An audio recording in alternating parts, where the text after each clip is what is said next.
berbicara tentang kunci keberhasilan itu adanya di hati. Ya, berapa banyak yang percaya statement ini? Amin. Yang percaya boleh lambaikan tangan. Kalau saudara percaya, amin. Bapak Ibu yang ada di onsite, katakan amin.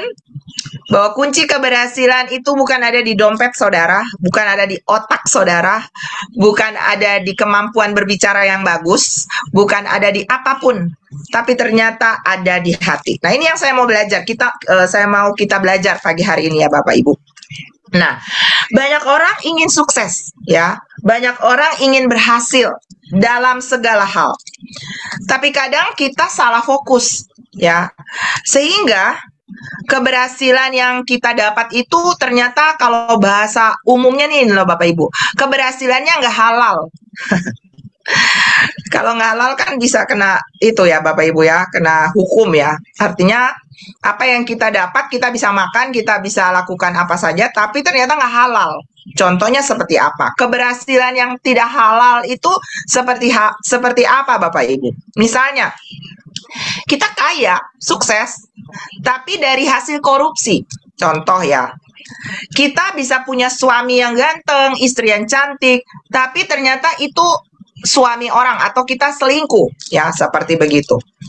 Kita bisa naik jabatan, tetapi dengan sikut sana sikut sini, ya. Jadi dengan kelicikan kita akhirnya bisa mencapai standar-standar tertentu dalam kehidupan kita.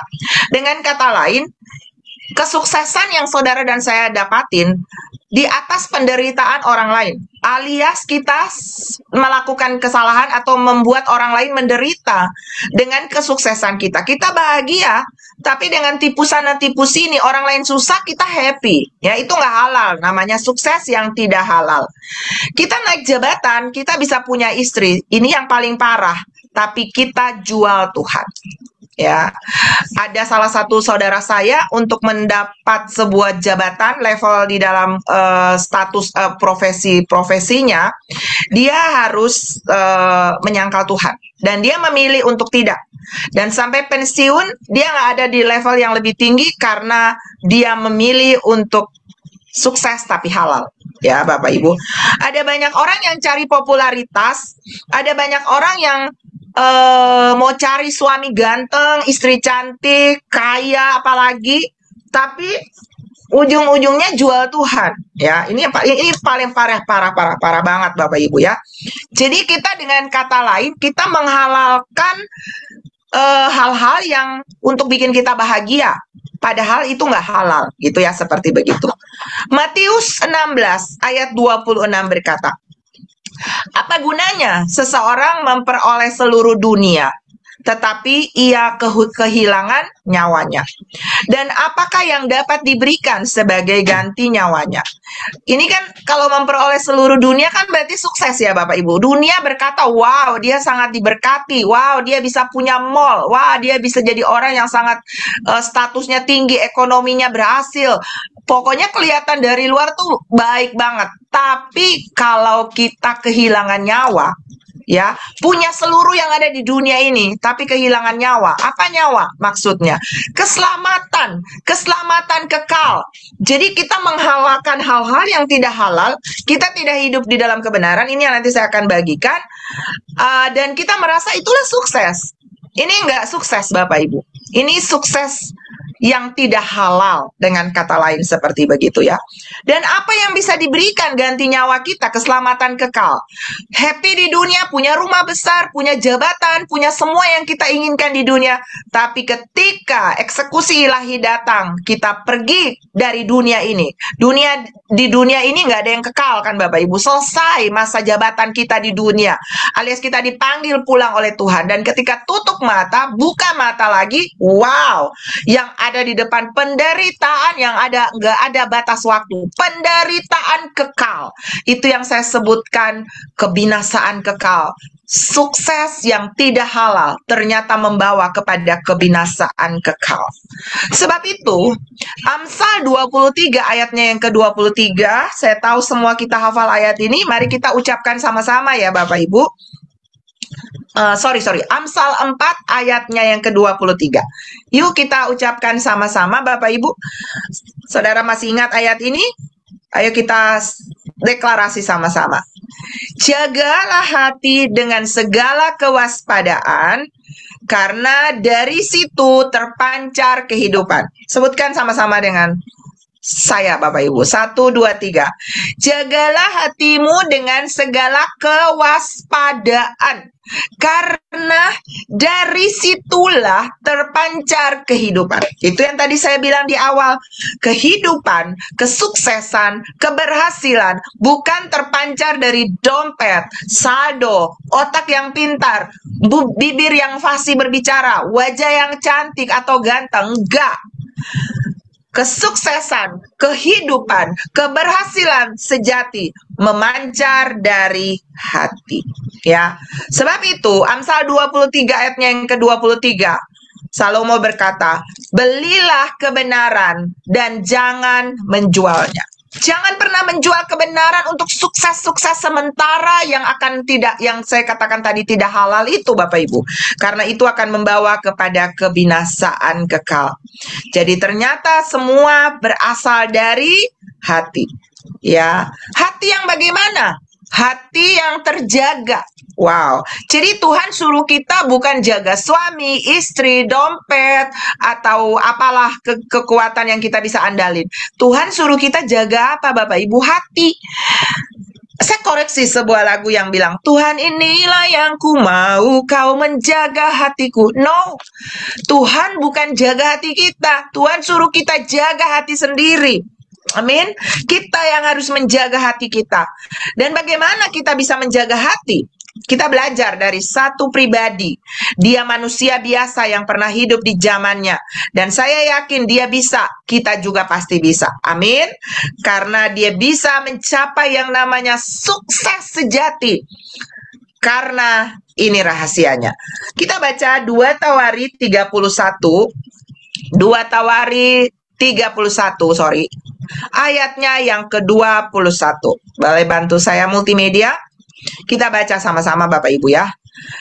Dalam setiap usaha yang dimulainya untuk pelayanannya terhadap rumah Allah dan untuk pelaksanaan Taurat dan perintah Allah, ia mencari Allahnya.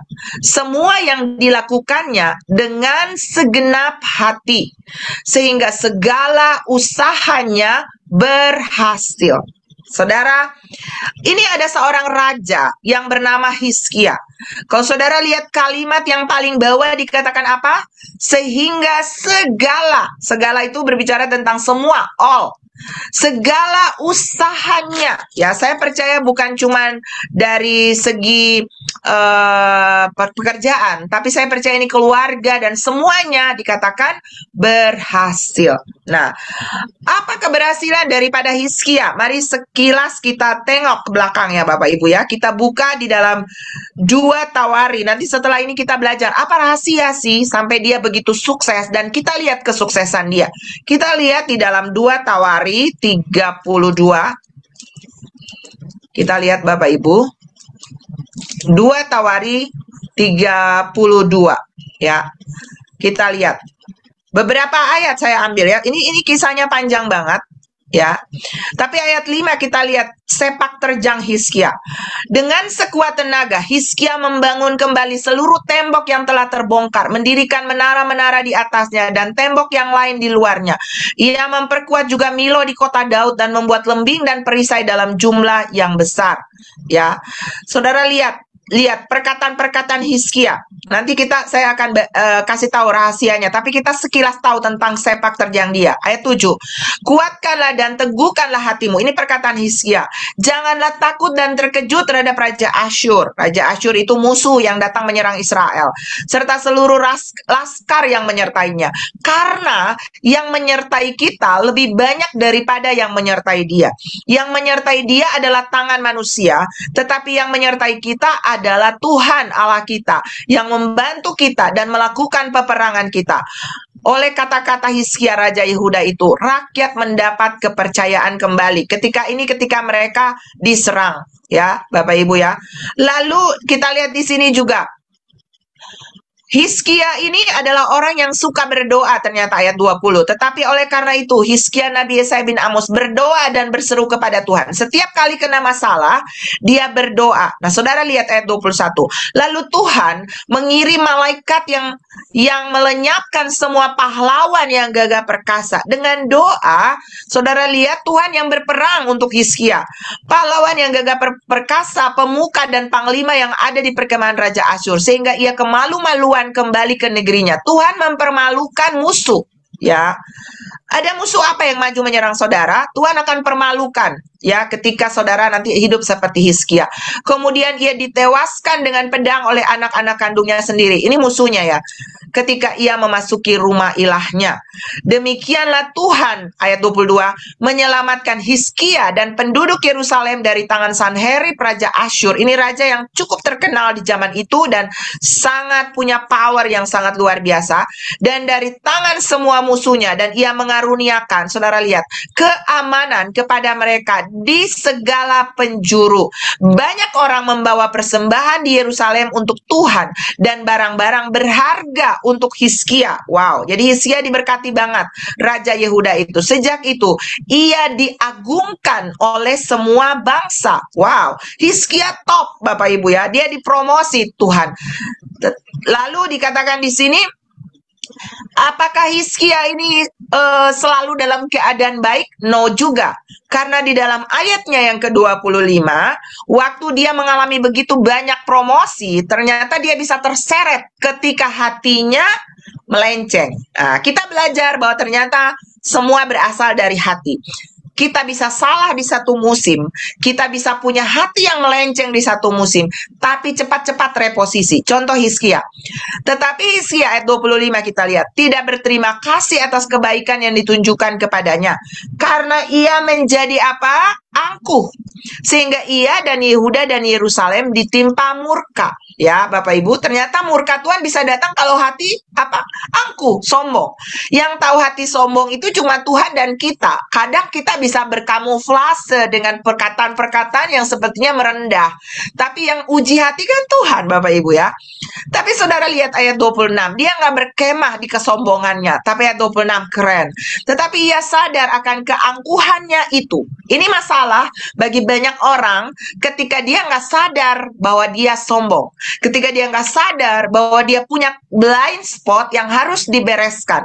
Yang hanya sadar adalah orang-orang yang rendah hati. Ayat 26. Tapi ia sadar akan keangkuhannya itu dan merendahkan diri bersama-sama dengan penduduk Yerusalem, sehingga murka Tuhan tidak menimpa mereka pada zaman Hizkia. Nah, saudara lihat ayat 27, suksesnya Hizkia. Hizkia mendapat kekayaan dan kemuliaan yang sangat besar. Boleh bantu multimedia ayat 27? Ia membuat perbendaharaan-perbendaharaan untuk emas, perak, batu permata yang mahal-mahal. Ayat 27. Rempah-rempah, perisai-perisai, dan segala macam barang yang indah-indah. Wow, dia kaya raya ini saudara ya. Dia punya segalanya. Dan ayat yang paling terakhir, ayat 33. Kemudian setelah semua kejayaan yang dia alami, dipuji, diagungkan oleh manusia, dan disenangi oleh Tuhan. Maka ayatnya yang ke-33 penutup daripada kehidupan Hizkia. Kemudian Hizkia mendapat perhentian bersama-sama dengan nenek moyangnya dan dikuburkan di pendakian ke pekuburan anak-anak Daud. Pada waktu kematiannya, seluruh Yehuda dan penduduk Yerusalem memberi penghormatan kepadanya. Wow, maka Manasye anaknya menjadi raja menggantikan dia. Wow, hidup keren, mati pun keren. Ya, Bapak Ibu ya. Sampai hari matinya, dia diagungkan, dia ditinggikan, dia dipromosi, dia mendapat good success, bukan cuma sukses, tapi good success, sukses yang luar biasa. Apa rahasianya Bapak Ibu? Ternyata ya, kita baca tadi di dalam ayatnya yang ke-20 dari 2 Tawari 31, ayatnya yang ke-20 kita mulai di sana. Dikatakan, Demikianlah perbuatan Hizkia di seluruh Yehuda. Ia melakukan ayat 20 boleh multimedia. 2 Tawarik 31 ayat 20. Demikianlah perbuatan Hizkia di seluruh Yehuda. Ia melakukan yang pertama, apa yang baik. Yang kedua, apa yang jujur. Dan yang ketiga, apa yang benar di hadapan Tuhan. Wow. Hafal ya Bapak Ibu. Hizkia melakukan apa? Yang pertama, apa yang baik. Yang kedua, apa yang jujur. Yang ketiga, apa yang benar. Kenapa baik itu pertama? Karena baik itu tampak. Sesuatu yang bisa kelihatan. Perbuatan kita yang baik. Manusia bisa melihat. Dia orang yang murah hati. Dia orang yang gak pernah bohong. Dia orang yang jujur. Dia orang yang selalu lemah lembut. Dia orang yang suka menolong orang lain. Dia orang yang selalu tersedia. Dia orang yang rajin. Dia orang yang gak dendam. Dia orang yang mudah mengampuni. Dia orang yang loyal kalau melayani Tuhan. Wow, kita punya banyak hal yang orang bisa tampak di luar. Suka menyembah Tuhan, suka tulus hati. Kalau orang suka gosip, orang suka niat jahat, kayaknya dia enggak deh. Dia orangnya selalu berpikir gimana bisa nolong atau nyenangin orang lain, ya. Itu sisi-sisi kebaikan, ya, yang ditunjukkan sebagai wujud kita punya yang namanya buah roh. Ada kasih, ada sukacita, ada damai sejahtera, ada kebaikan, ada kesabaran, dan segala macam hal-hal baik. Kita punya kehidupan yang dipimpin oleh roh, buah roh, ya. Buah roh itu adalah hal-hal yang Tuhan senang melalui tindakan-tindakan kita, ya. Tapi kadang-kadang kebaikan yang kita tunjukkan itu juga bisa ada hal-hal yang buruk di dalamnya. Artinya apa yang tampak di luar baik itu belum tentu berasal dari hati. Dan itu yang namanya kamuflase atau kemunafikan.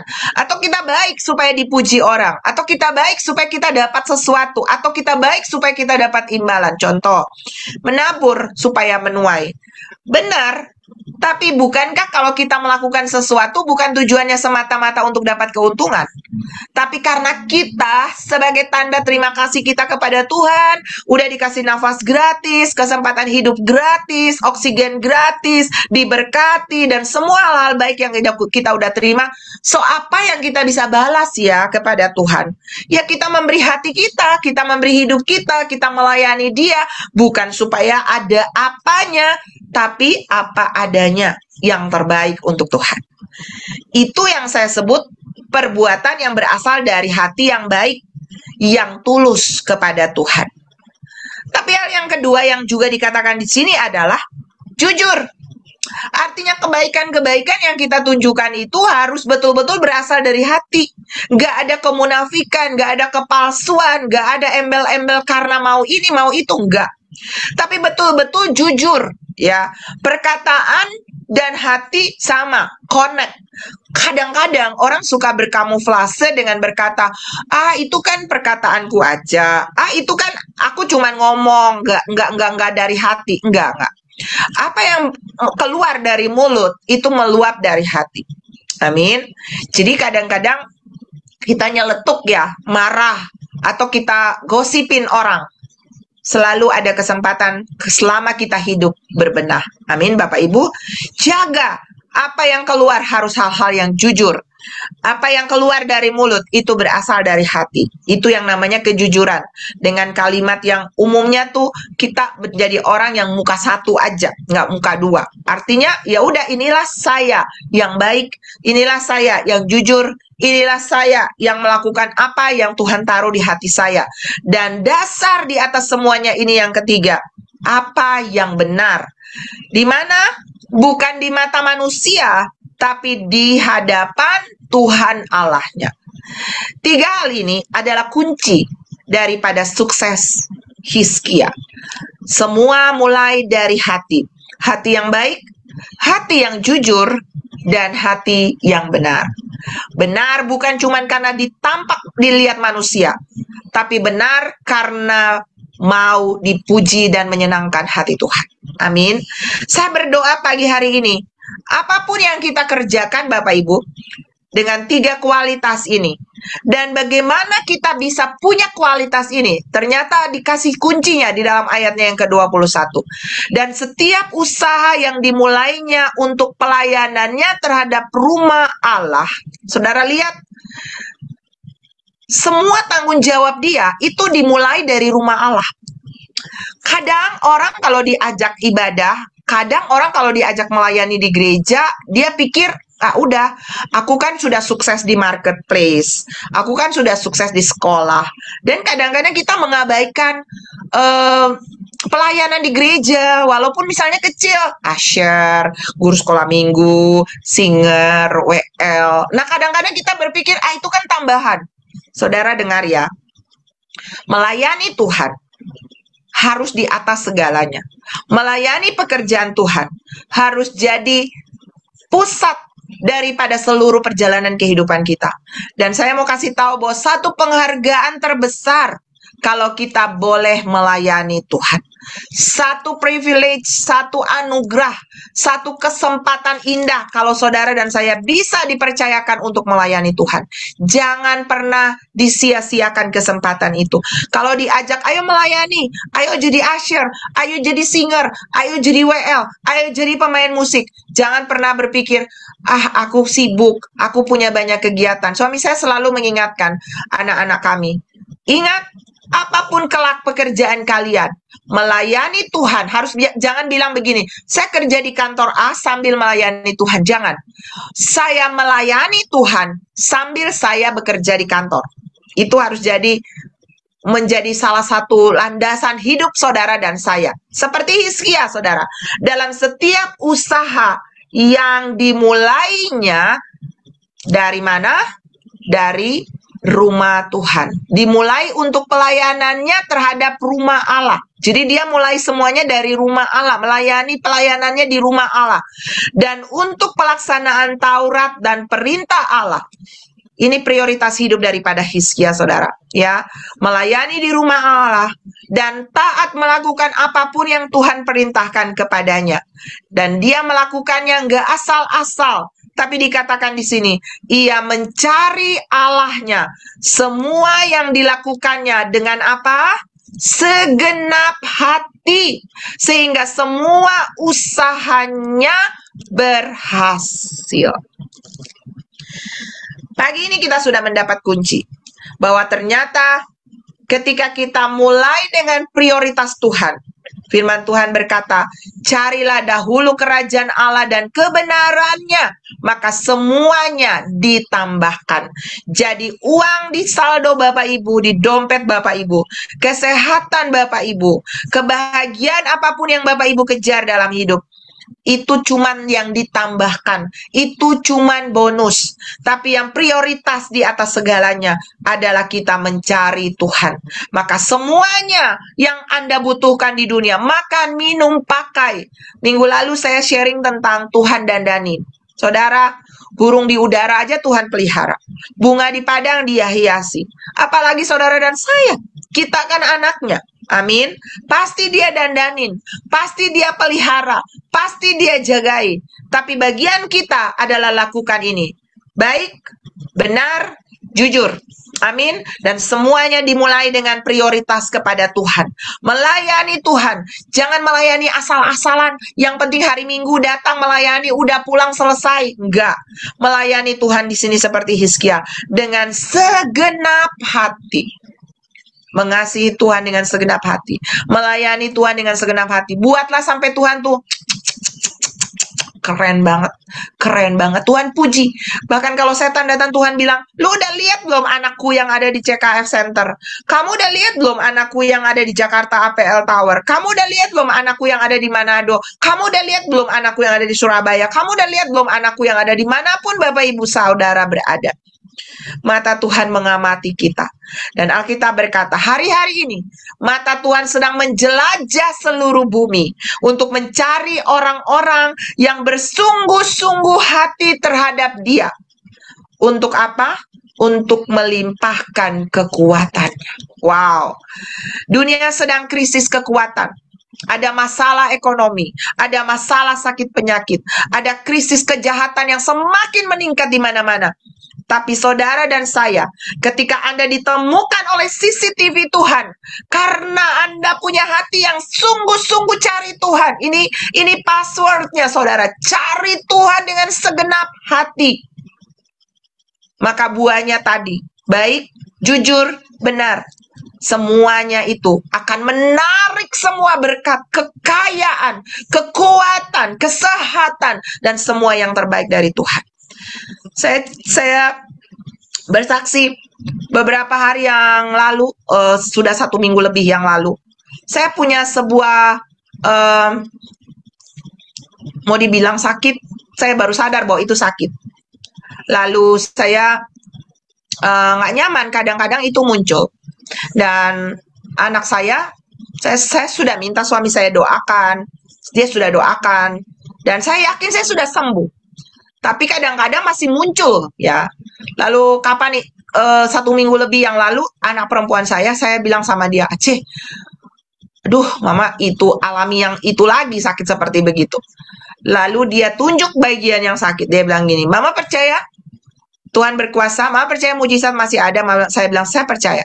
Lalu dia tunjuk bagian yang sakit. Lalu dia cuma bilang, dia nggak doa panjang-panjang, saudara. Dia cuma bilang gini, dalam nama Yesus, sembuh. Sesimpel itu, Bapak Ibu. Dan seketika, sesembuh. Lalu kita sharing, ya, dengan kakak saya. Dan dia bilang begini, ada sebuah kisah tentang ada seorang yang ditunjukin keadaan di surga. Ternyata di sana tuh ada ruangan-ruangan yang isinya mobil, yang isinya handphone, yang isinya jantung, mata, ginjal, lambung. Lalu dia tanya, ini barang-barang apa? Lalu Tuhan bilang, itu barang-barang yang aku sediakan untuk aku kirim ke anak-anakku di bumi. Masalahnya, banyak yang nggak minta atau minta tapi berhenti di tengah jalan atau nggak menyediakan kapasitas hati untuk menerimanya, Bapak Ibu. Ternyata kalau hati-hati kita siap, terjaga, maka kehidupan harta-harta yang tadi itu ngikut, ditambahkan bonus, Bapak Ibu. Nanti ya, saya akan cerita apa yang saya alami suatu waktu nanti. Tapi yang saya mau bilang kepada Bapak Ibu adalah ternyata bagian kita tuh apa? Jaga hati aja. Amin. Jaga hati baik, jaga hati jujur, jaga hati benar aja. Dari situ terpancar kehidupan. Saudara mau sukses? Saudara mau diberkati? Saudara mau jadi orang yang dipromosi oleh Tuhan? Jangan pakai cara-cara yang tidak halal. Halal aja, dan halalnya itu adalah cari Tuhan dengan segenap hati. Ketika Anda mencari Tuhan dengan segenap hati, seluruh kapasitas surga, saudara seperti sedang ada di pintu gerbang banjir surga. Tuhan tinggal bilang gini, kirim ke sana, kirim ke sana. Saya sedang bingung dengan Tuhan karena orang-orang sering berkata begini, kasih sesuatu ke saya lalu bilangnya gini, Tuhan suruh, Tuhan suruh, Tuhan suruh. Wow, keren banget. Bapak gua tuh kayak apa ya? Kayak lagi bilang, kirim ke anak gua, kirim ke anakku, kirim ke anakku. Saudara anak Tuhan, Ibu Priscilla anak Tuhan, Bapak Jeffrey anak Tuhan, Ibu Talita anak Tuhan, Ibu Epni anak Tuhan, Pak Stefanus anak Tuhan. Pastikan kita anak Tuhan yang punya hati yang terjaga, yang cari Bapa kita dengan segenap hati, yang tidak neko-neko melakukan yang terbaik untuk Dia, maka semua yang terbaik datang dalam kehidupan kita. Amin Bapak Ibu. Dan firman Tuhan berkata, berbahagialah orang yang tidak berjalan menurut nasihat orang fasik, yang tidak berdiri di jalan orang berdosa, yang tidak duduk dalam kumpulan pencemooh, tetapi yang kesukaannya ialah Taurat Tuhan, yang merenungkan Taurat itu siang dan malam. Ini ada di dalam Mazmur 1 ayat 1 sampai ayatnya yang ketiga. Ia seperti pohon yang ditanam di tepi aliran air, yang menghasilkan buahnya pada musimnya dan yang tidak layu daunnya. Dan kita paling suka ayat ini kan?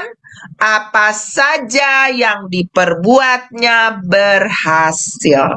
Ini paralel dengan yang tadi saya sharingkan Bapak Ibu. Apa yang kita buat akan berhasil. Apapun itu, kalau kita hidup di dalam firman Tuhan. Tertanam seperti pohon di tepi aliran air, yaitu di tepi hadirat Tuhan, di dalam hadirat Tuhan. Maka saya percaya, sekarang ada masalah, ya, tapi Tuhan menyelesaikan bagi kita. Saudara mau menyelesaikan masalah sendiri atau kasih Bapak yang menyelesaikan? Mau Bapak yang menyelesaikan kan? Amin. Sebab itu mari jaga hati, dari situ terpancar kehidupan. Bapak Ibu yang mau didoakan pagi hari ini, yang bilang, Tuhan, ini hati aku. Selama ini hatiku itu tidak halal. Saya pengen sukses, tapi saya pakai cara-cara yang gak halal. Dan pagi ini saya mau reposisi hati saya untuk ada di dalam rule-nya Tuhan. Kalau itu Bapak Ibu yang ada di onsite, Bapak Ibu yang ada di online, mari taruh tanganmu di dada Bapak Ibu, di bagian yang saudara yakin itu hati-hati. Memang bukan di sini ya Bapak Ibu, tapi ini pusat ya.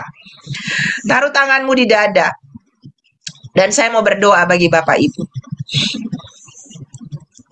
Tuhan, aku berdoa kepada anak-anak-Mu yang pagi hari ini ada di Zoom, ada di onsite, ada di Facebook, dan ada di YouTube. Aku tidak tahu apa masalah mereka. Tapi satu yang aku tahu bahwa ketika mereka menjaga hati dengan waspada, tidak mengizinkan rubah-rubah kejahatan kecil masuk di dalam hati mereka, sekecil apapun itu. Tidak mengizinkan benalu tumbuh di hati mereka, tapi mengizinkan Roh Kudus yang mengisi hati kami. Jauh dari iri hati, jauh dari kesombongan, jauh dari keserakahan, jauh dari berbagai kejahatan-kejahatan, kelicikan-kelicikan yang kami pun tidak sadari, ataupun kesombongan.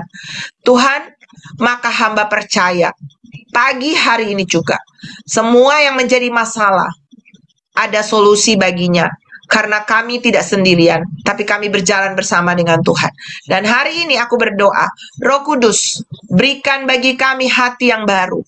Saudara buka hati. Pagi ini kita tidak terima pertolongan dalam bentuk barang atau apapun, tapi kita terima pertolongan dari sumber segalanya, yaitu hati kita. Dan pagi ini Tuhan mau memberikan kepada saudara hati yang baru, roh yang baru di dalam batinmu. Dan saudara terima dalam nama Tuhan Yesus. Aku berdoa ada banyak hati yang Tuhan sedang perbaharui hari ini. Aku percaya Engkau sedang menggantikan hati-hati yang keras, hati-hati yang seperti di pinggir jalan, yang penuh dengan banyak onak duri, hati-hati yang keras seperti batu. Engkau sedang menghancurkan dan menggantikannya dengan hati-hati yang baru, hati yang lembut, hati yang subur, hati yang baik, hati yang jujur, hati yang benar dalam nama Tuhan Yesus, hati yang lapar dan haus akan Tuhan, hati yang tidak sombong, penuh dengan kerendahan hati, sehingga mau mencari Tuhan lebih daripada segalanya. Tuhan sedang kirimkan itu bagi anak-anakmu dalam nama Yesus. Dan saudara terima hati yang baru. Tuhan gantikan hati-hati yang degil, hati-hati yang keras. Gantikan Tuhan. Kami punya hati yang lembut, tanah hati yang subur, tanah hati yang baik, yang siap untuk ditanami benih firman ini. Dan aku berdoa benih firman ini akan tumbuh, berakar, subur, berbuah lebat, dan nama Tuhan dipermuliakan. Terima kasih Tuhan. Aku berdoa kepada mereka yang sakit. Aku percaya maka itu hanya menjadi bonus. Kesembuhan itu menjadi bagian. Tuhan kirimkan bagi mereka kesembuhan dalam nama Tuhan Yesus. Kesembuhan secara fisik, kesembuhan di jiwa, kesembuhan ekonomi, kesembuhan keluarga. Aku katakan dalam nama Yesus, sembuh pulih oleh bilur-bilur Tuhan Yesus. Terima kasih Tuhan, hamba-Mu selesai, tapi Roh Kudus jangan berhenti. Teruslah berbicara di hati mereka, teruslah perbaharui langkah-langkah kami, sehingga hidup kami menyenangkan hati Tuhan. Di dalam nama Tuhan Yesus, setiap kita yang sudah menerima berkat Tuhan, menerima hati yang baru di pagi hari ini, sama-sama katakan, amin. Amin. Tuhan Yesus memberkati Bapak Ibu.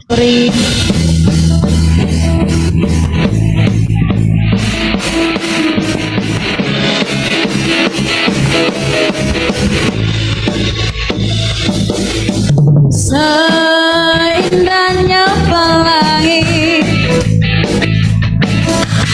seterangnya mentari, namun kau yang terindah, hanya kau yang termegah. Walau badai menghadang dan bumi pun bergoncang, nah kau kan setia menjagaku selamanya. Sungguh nyata kasih-Mu di sepanjang hidupku. Dengan darah-Mu kau tebus dosaku. Sungguh nyata kasih-Mu di sepanjang hidupku. Segenap hati